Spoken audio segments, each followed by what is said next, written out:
Hello student, मेरे इस YouTube channel में आप सभी लोगों का स्वागत है। मैंने पिछले वीडियो में आप लोगों को अनुच्छेद 12 से लेकर अनुच्छेद 51 तक बताया था, जिसमें मौलिक अधिकार, नीति निर्देशक तत्व शामिल थे। मेरा आज का वीडियो संघीय कार्यपालिका पर होगा।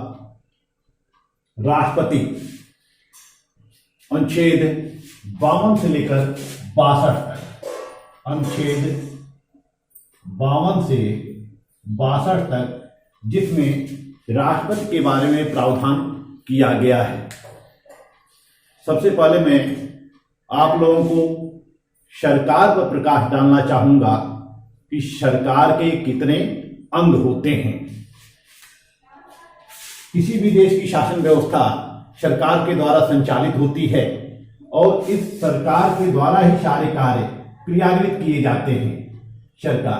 सरकार के 3 अंग होते हैं: कार्यपालिका, कार्यपालिका, व्यवस्थापिका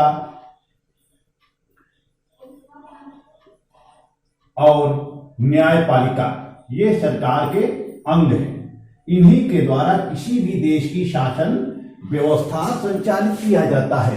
कार्यपालिका जो है यह प्रशासनिक कार्यों को करती है, व्यवस्थापिका विधायी कार्यों को करती है, न्यायपालिका न्यायिक कार्यों को संपादित करती है।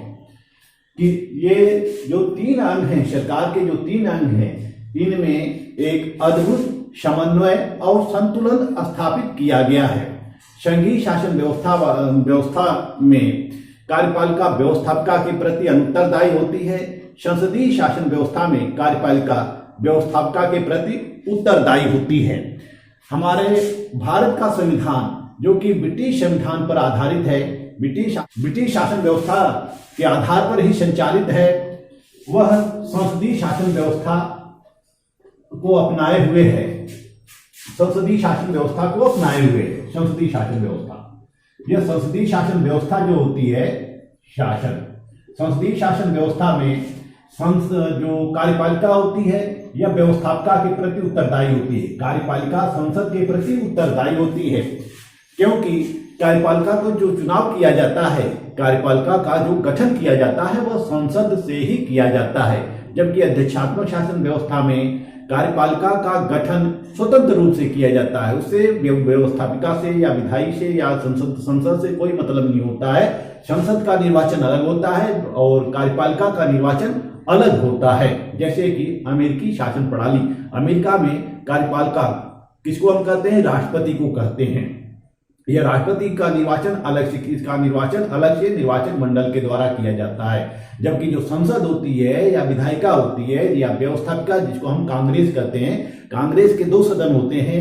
एक सीनेट होता है, दूसरा हाउस ऑफ रिप्रेजेंटेटिव प्रतिनिधि सभा होती है। इन दोनों का निर्वाचन अलग अलग किया जाता है। तो अमेरिकी शासन प्रणाली में संतुलन, अवरोध और संतुलन का सिद्धांत संपादित है और वहां शक्ति पृथक्करण पाया जाता है। कार्यपालिका अलग होती है, व्यवस्थापिका अलग होती है और न्यायपालिका अलग होती है। लेकिन भारत में संसदीय शासन व्यवस्था है, जो कि ब्रिटिश शासन व्यवस्था पर आधारित है। इस संसदीय शासन व्यवस्था में कार्यपालिका व्यवस्थापिका के प्रति उत्तरदायी होती है। कार्यपालिका जो होती है वह व्यवस्थापिका के प्रति उत्तरदायी होती है।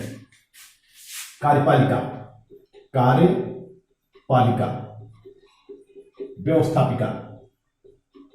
व्यवस्थापिका जैसा कि संसदीय शासन व्यवस्था में व्यवस्थापिका के 2 अंग होते हैं। एक लोकसभा होता है, दूसरा राज्यसभा होता है। लोकसभा और राज्यसभा।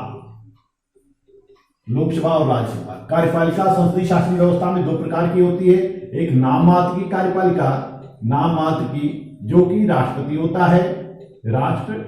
होता है। दूसरा वास्तविक कार्यपालिका,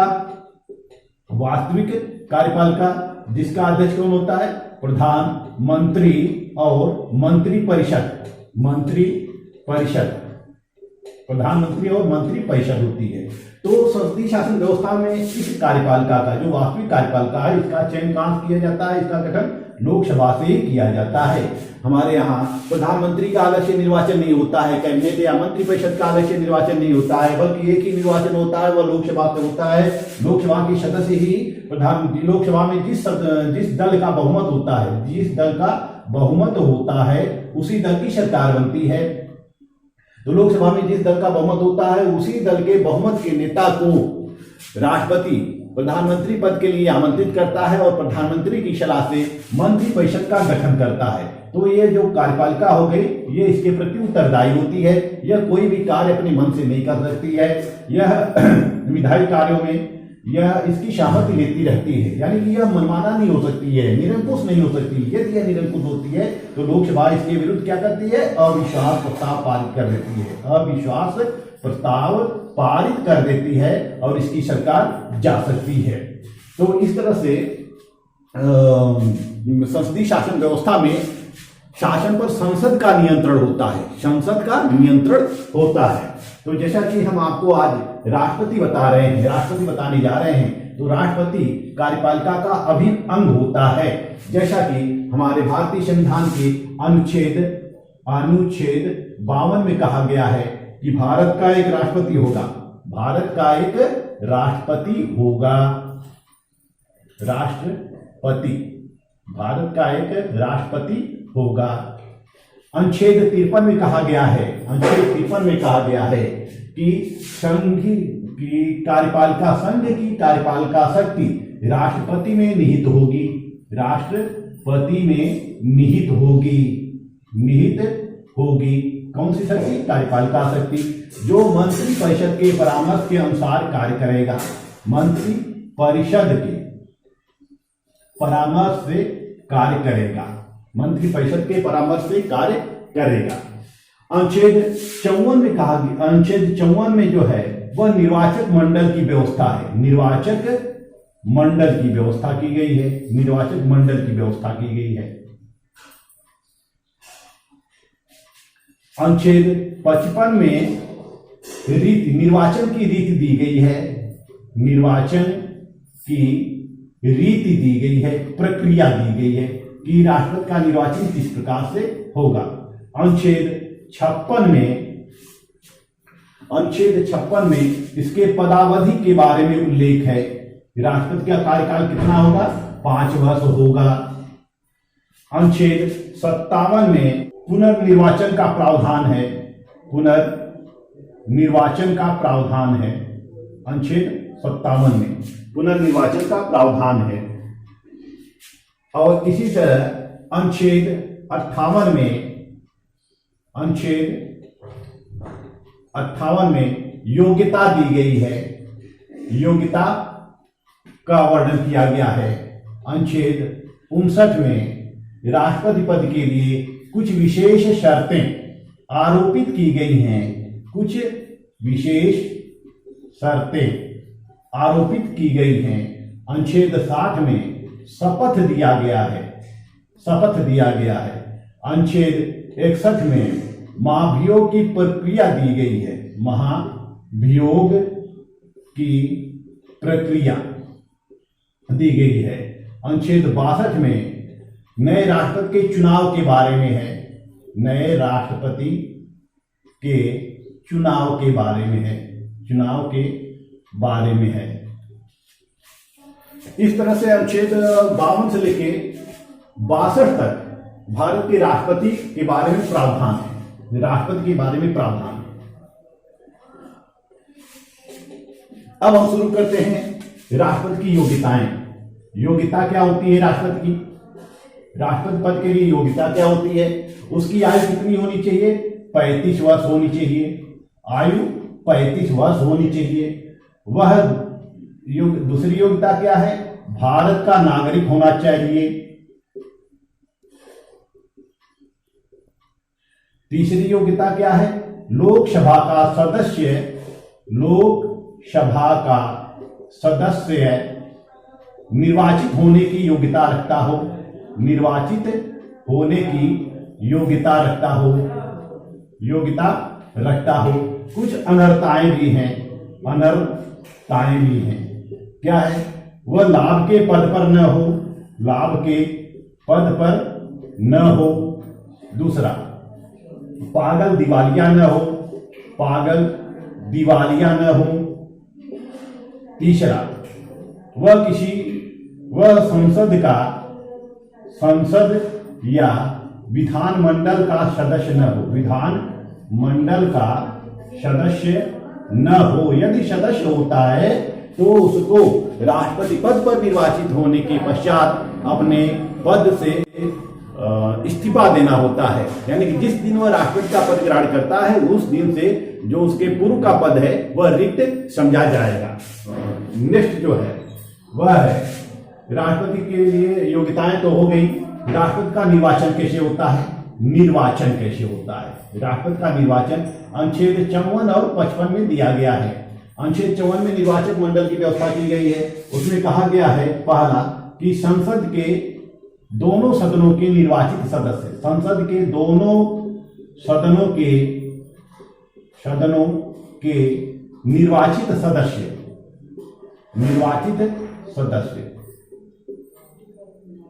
निर्वाचित सदस्य दोनों सदन, लोकसभा के कितने होते हैं? लोकसभा के 543 और राज्यसभा के 233 सदस्य, यानी कि ये कितने हो गए? 776 सदस्य हो गए, संसद के सदस्य होंगे। दूसरा है सभी विधानसभा के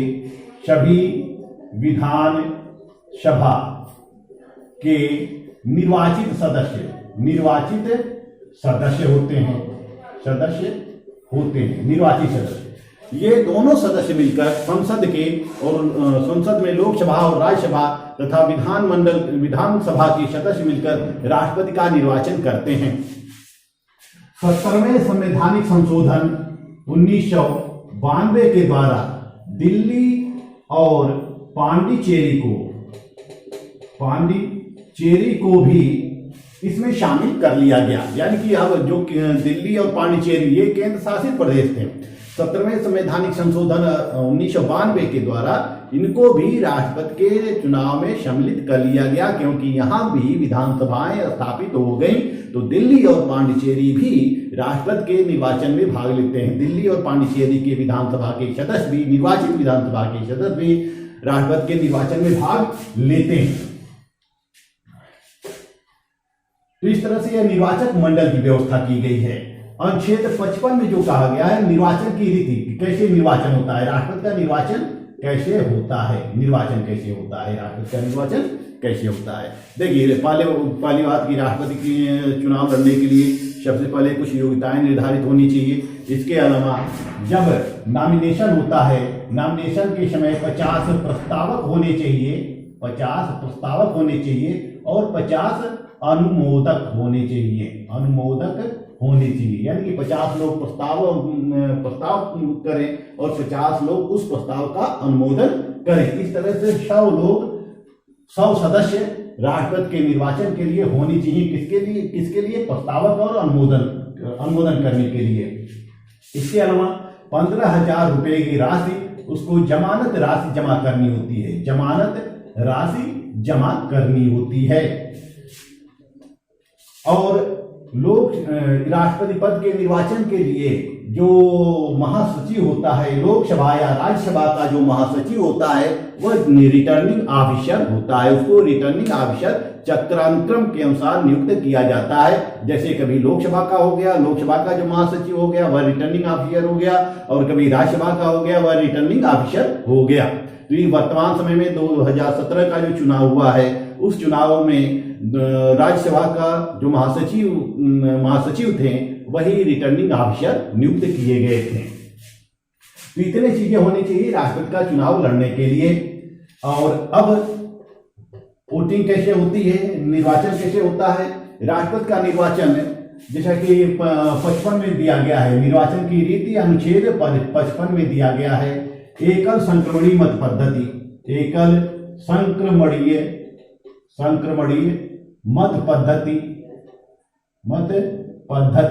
और आनुपातिक प्रतिनिधित्व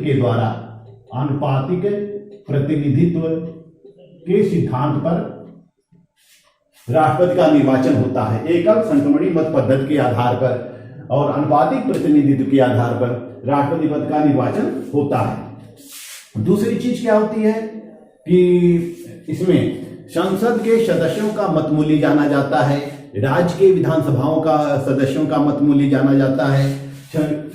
इसमें विधान सभा के प्रत्येक सदस्य का मत मूल्य ज्ञात किया जाता है। प्रत्येक सदस्य का मत मूल्य ज्ञात किया जाता है। दूसरा, संसद के सदस्यों का मत मूल्य ज्ञात किया जाता है। संसद के सदस्यों का मत मूल्य ज्ञात किया जाता है। मत मूल्य ज्ञात किया जाता है। तो अनुच्छेद 55 के अधीन ये सारी व्यवस्थाएं या सारी प्रक्रियाएं दी गई हैं। अब हम आपको बताते हैं कि विधानसभा के सदस्य जो वोट देते हैं, एक सदस्य का मत मूल्य कितना होता है। तो विधानसभा के सदस्यों का मत मूल्य ज्ञात करने के लिए एक सूत्र है। मत मूल्य ज्ञात करने के लिए सूत्र है, मत मूल्य बराबर विधानसभा के सदस्यों का उस राज्य की जनसंख्या बटे विधानसभा में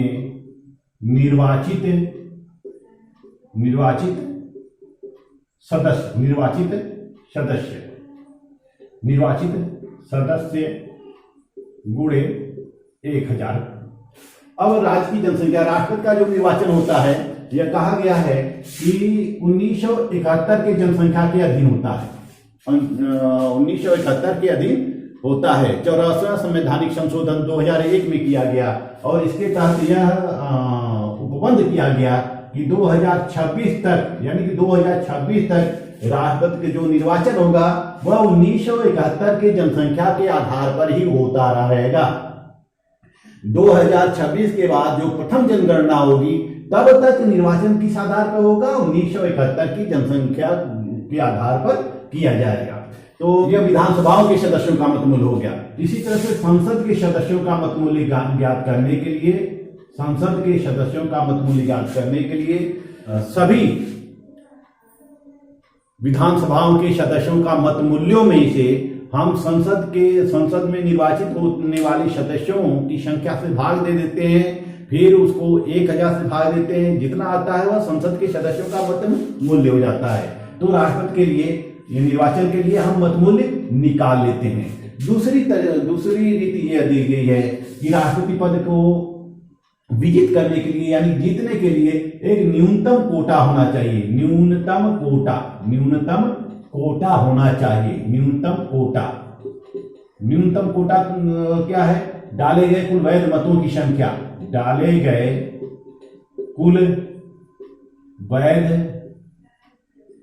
की संख्या, मतों की संख्या बटे निर्वाचित होने वाले प्रतिनिधियों की संख्या, निर्वाचित होने वाले सदस्यों की संख्या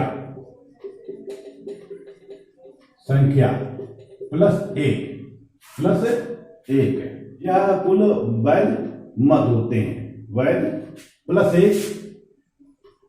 एक कुल का प्लस 1 है। तो यहां डाले गए, मान लीजिए कि कुल वोट 2500 डाले जाते हैं। निर्वाचित होने वाले प्रतिनिधियों की संख्या प्लस एक, यानी कि कितना आ जाएगा? ये 1251 आ जाएगा। 1251 आ जाएगा। ये 1251 जो हो गया, यह न्यूनतम कोटा हो गया। यह 1251 कितना हो गया? न्यूनतम कोटा हो जाता है। और जो यह न्यूनतम कोटा प्राप्त कर लेता है उसी को विजयी घोषित किया जाता है। अब वोट कैसे डाले जाते हैं?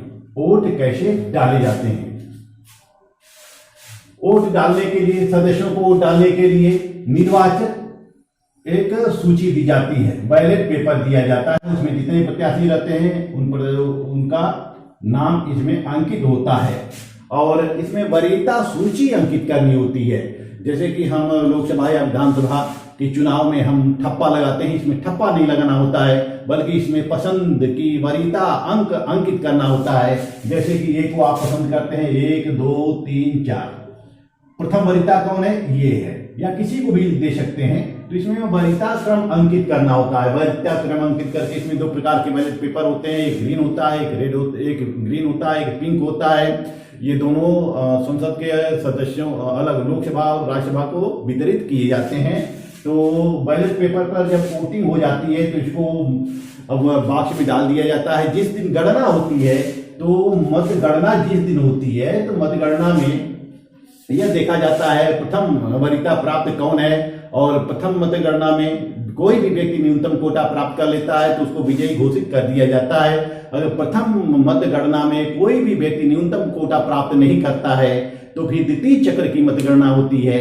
उस द्वितीय चक्र की मतगणना में भी नहीं प्राप्त करता है तो तृतीय चक्र की होती है। यानी कि यह मतगणना तब तक होती ही रहती है जब तक कोई व्यक्ति न्यूनतम कोटा प्राप्त न कर ले। एकल संक्रमणी मत पद्धति, जैसे कि 4 प्रत्याशी खड़े होते हैं, ए बी सी और डी, और न्यूनतम कोटा कितना आता है, 1251। ए कितना वोट पाता है, 1000 पाता है, और बी कितना पाता है, 800 पाता है, सी कितना पाता है, 400 पाता है, और डी कितना पाता है, 300 पाता है। डाले गए कुल कितने वोट हो गए, 1818, 4 22 और 3 2500 वोट हो गए, 2500 वोट हो गए।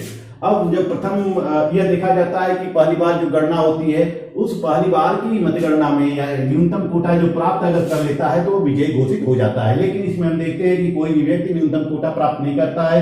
ऐसी स्थिति में द्वितीय चक्र की मतगणना होती है, और द्वितीय चक्र की जो मतगणना होती है तो जो सबसे कम वोट पाया होता है उसके वोटों का ट्रांसफर कर दिया जाता है, इसके वोटों का ट्रांसफर कर दिया जाता है। जैसे कि इसके वोटों को हम ट्रांसफर कर देते हैं, इसको 300 वोट है तो इसको हम 50 कर देते हैं, और इसको हम 100 कर देते हैं, इसको हम 200 वोट कर देते हैं। अब डी को गायब कर देते हैं, इसको हटा देते हैं, मैदान से हटा देते हैं। अब इसका कितना हो गया, 1050 हो गया, ये 900 हो गया, और ये 600 हो गया। अब देखते हैं कि द्वितीय चक्र की मतगणना में भी कोई न्यूनतम कोटा प्राप्त नहीं करता है। ऐसी स्थिति में फिर तृतीय चक्र की मतगणना होती है। जो सबसे कम वोट पाता है उसको हटा दिया जाता है, उसके वोटों को ऊपर ट्रांसफर कर दिया जाता है। ये 600 वोट है, 600 वोट है तो इसके वोटों को हम ट्रांसफर कर देते हैं। तो इसको हम 200 कर दिए, इसको हम 400 कर दिए, 400। यह बी कितना वोट पा गया, 9 4 1300 वोट पा गया, और ये कितना पा गया, 1250 वोट पा गया। यह 1300 पाया है बी, और यह इस तरह से हम देखते हैं कि जो व्यक्ति सबसे अधिक वोट पाया था प्रथम गणना में, मतगणना में, वो न्यूनतम कोटा प्राप्त नहीं करता है। लेकिन द्वितीय चक्र की, तृतीय चक्र की, चतुर्थ चक्र की जो मतगणना होती है उसमें बी जो है न्यूनतम कोटा प्राप्त कर लेता है, 1300 वोट, यानी कि 1251 से अधिक वोट प्राप्त कर लेता है। तो बी क्या हो जाता है, यह व्यक्ति विजयी हो जाता है। इसी को कहते हैं एकल संक्रमणी मत पद्धति, यानी कि वोटों का ट्रांसफर, वोटों का ट्रांसफर, हम वोटों का ट्रांसफर कर देते हैं। जो सबसे कम वोट पाता है उसके वोटों का ट्रांसफर हम ऊपर कर देते हैं। जो अधिक वोट, जो दो अंत में 2 कैंडिडेट बचते हैं, 2 कैंडिडेट में से जो न्यूनतम कोटा प्राप्त कर लेता है वही विजयी घोषित हो जाता है। तो इस तरह से राष्ट्रपति का चुनाव संपन्न होता है। किसके द्वारा संपन्न होता है, संसद के दोनों सदनों के निर्वाचित सदस्य, सभी राज्यों के विधानसभाओं के निर्वाचित सदस्य। यहाँ एक बात उल्लेखनीय है, एक बाद में सुप्रीम कोर्ट के द्वारा यह निर्णय दिया गया कि यदि कोई भी विधानसभा भंग है तो राष्ट्रपति का निर्वाचन रोका नहीं जा सकता, राष्ट्रपति के निर्वाचन को अवैध घोषित नहीं किया जा सकता। अब राष्ट्रपति का निर्वाचन होने के पश्चात, राष्ट्रपति का निर्वाचन जब हो जाता है तो वह सर्वोच्च न्यायालय के मुख्य न्यायाधीश, सर्वोच्च न्यायालय के मुख्य न्यायाधीश या वरिष्ठतम न्यायाधीश के समक्ष शपथ ग्रहण करता है। अनुच्छेद 60 में क्या दिया गया है, शपथ ग्रहण करता है। वह संविधान की रक्षण की शपथ ग्रहण करता है। शपथ ग्रहण करने के पश्चात वह अपना कार्य करने लगता है, और इसके अनुच्छेद 59 में उसको कुछ विशेष शर्तें आरोपित की गई हैं, विशेष शर्तें दी गई हैं, जिसमें पहला है कि यदि कोई व्यक्ति जो संसद का सदस्य है या विधानमंडल का सदस्य है, यदि वह राष्ट्रपति पद पर नियुक्त हो जाता है तो नियुक्त होने के पश्चात उसके पद को रिक्त समझा जाएगा। यदि लोकसभा का है या राज्यसभा का है या कहीं का भी सदस्य है तो रिक्त समझा जाएगा। अनुच्छेद 59 में ही उसके वेतन, भत्ते और परिलब्धियों का वर्णन किया गया है। राष्ट्रपति का वेतन वर्तमान समय में 5 लाख रुपए है। 5 लाख रुपए वेतन मिलता है। इसके अलावा इसको विशेष भत्ते मिलते हैं, दैनिक भत्ता मिलता है।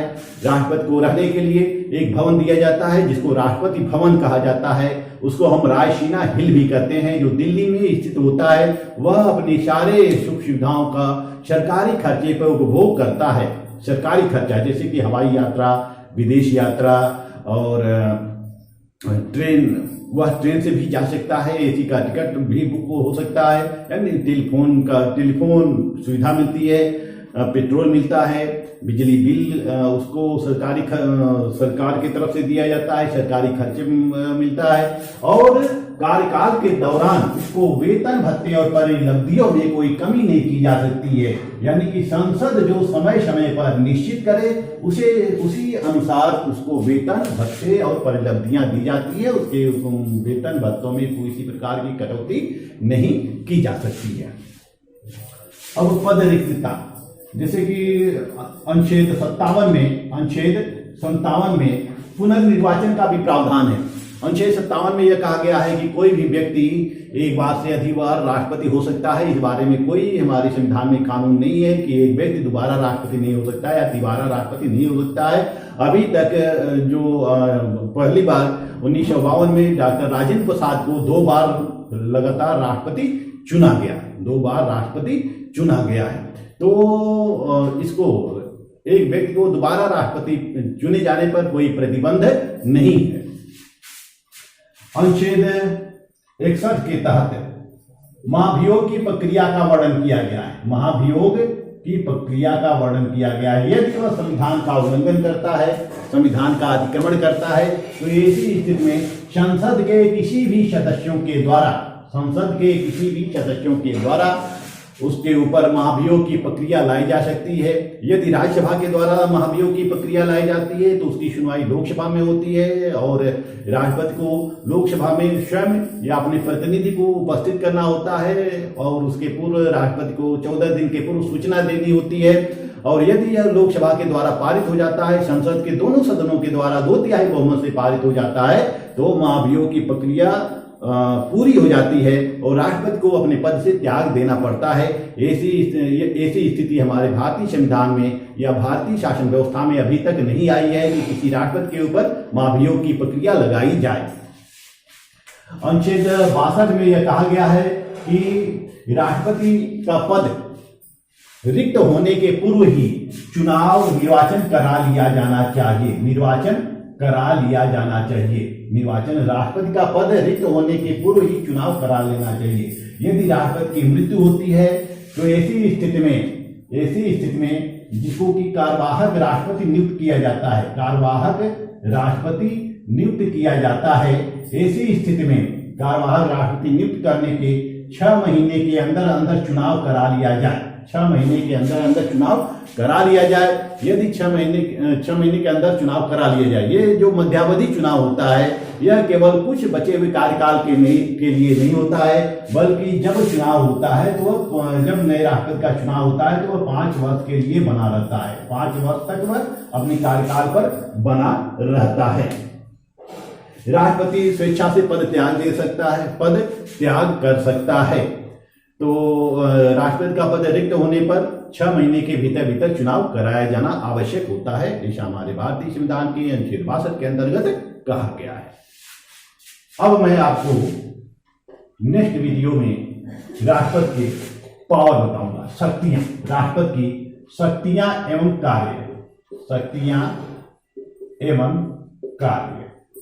राष्ट्रपति की शक्तियां एवं कार्य। तब तक के लिए धन्यवाद। नेक्स्ट वीडियो में आप देखिएगा राष्ट्रपति power and function of president, राष्ट्रपति के कार्य और शक्तियां।